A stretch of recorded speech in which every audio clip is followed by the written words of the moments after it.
Di usia berapa kalian baru tahu apa itu arti perjuangan, kegagalan, ataupun nggak sama sekali nggak dihargai, jangan, padahal udah direncanain. Terus di usia berapa kalian baru sadar bahwa itu gagal ataupun berhasil? Di video kali ini, gue mau sedikit bercerita tentang pengalaman hidup gue, di mana di fase itu, fase gue merasa gagal dan ingin bangkit kembali.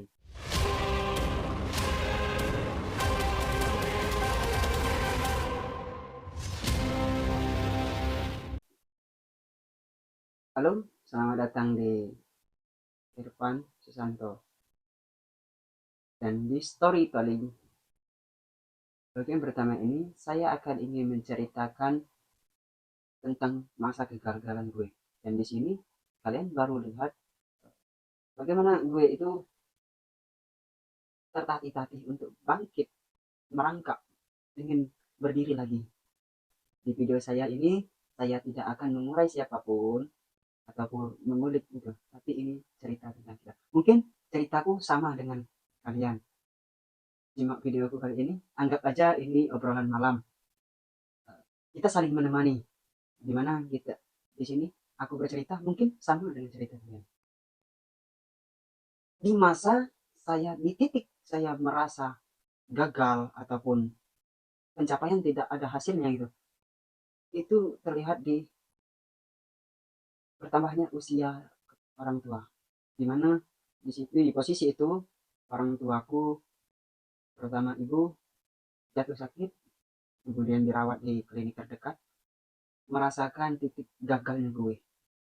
Dari sebelum-sebelum itu, yang mana gue terlalu sibuk dengan dunia gue sendiri, di mana gue mau bisa jalan-jalan sendiri, mau main-main sendiri, uh, kerja semau gue gitu. Dan tiba di titik itu di mana orang tua saya sakit, dan di situ saya merasa gagal. Loh, hasil dari selama gue bekerja, hasilnya kemana gitu? Terus selama gue hura-hura happy, ada nggak gue mengajak orang tua gue happy, bahagia bersama gue? Yang paling beratnya tuh bukan capek fisik, tapi capek batin. Jujur, bukan karena orang lain, bukan karena melihat orang si A udah berhasil di usianya segini, terus di teman udah penghasilannya udah gede, terus itu si teman-teman udah jadi orang. Nah, di mana kalian itu udah ngerasa jauh dari mereka, dan teman-teman kalian juga nggak menghiraukan kalian. Sampai di titik inilah gue baru sadar, gue harus berubah, gue harus bahagiain kedua orang tua gue. Yang mana dari kesalahan-kesalahan itu, gue baru tersadar. Mengapa? Ternyata saya melupakan satu hal penting, yaitu ibadah. Mengapa? Karena sibuk dengan kesenangan, sibuk dengan dunia, sibuk dengan hura-hura, hingga aku lupa satu hal. Hingga di titik itu aku tersadar, yang mana aku ingin langsung berubah. Tapi berubah itu nggak semudah yang gue bayangin. Gue udah 3 tahun ngejalanin ini, namun hasilnya belum, belum terlihat. Namun tahap-tahap inilah gue belajar. Mungkin teman-teman udah ngerasain hal tersebut, dimana solusi itu hadir di saat kalian melakukan hal-hal yang ingin kalian rubah. Disitulah solusinya. Terus dari perjalanan ini, aku ingin mencoba kembali memperbaiki, walaupun nggak ada basic itu apapun itu, meskipun berangkat, jatuh lagi, bertatih lagi, jatuh lagi, dan disinilah asiknya dan solusinya di sini semua. Dan mungkin kalian nggak percaya, dengan seiring waktu saya ingin men-challenge diri saya sendiri, yaitu apa sih yang gue tinggalin dulu, yaitu sholat tepat waktu. Dan di sini saya sudah berlatih selama beberapa bulan, memang hasil itu belum terlihat sama sekali, tapi tanda-tandanya sudah mulai muncul. Karena pada demikian, saya sudah merasakan solusi itu tidak terlihat tapi dirasakan. Karena apa? Saya dengan melakukan ibadah secara rutin, terus gue melakukan hal itu, hati mulai tenang. Dan ini gue rasain, dan ini mungkin solusi dari semua ini. Ya tidak dipungkiri, selama usia saya 20 ke 25, asik dengan dunia saya sendiri. Kalau kalian ngerasa relate banget, ini mungkin terjadi di sini kan, kamu nggak sendirian. Mungkin kalian merasa jatuh, nggak, kalian nggak jatuh sama sekali. Mungkin kalian itu butuh yang namanya menyendiri atau menyadari dari kesalahan kalian. Dan ini, kalian itu bukan jatuh. Kalian itu mempersiapkan di waktu kalian siap. Mempersiapkan kalian untuk sukses.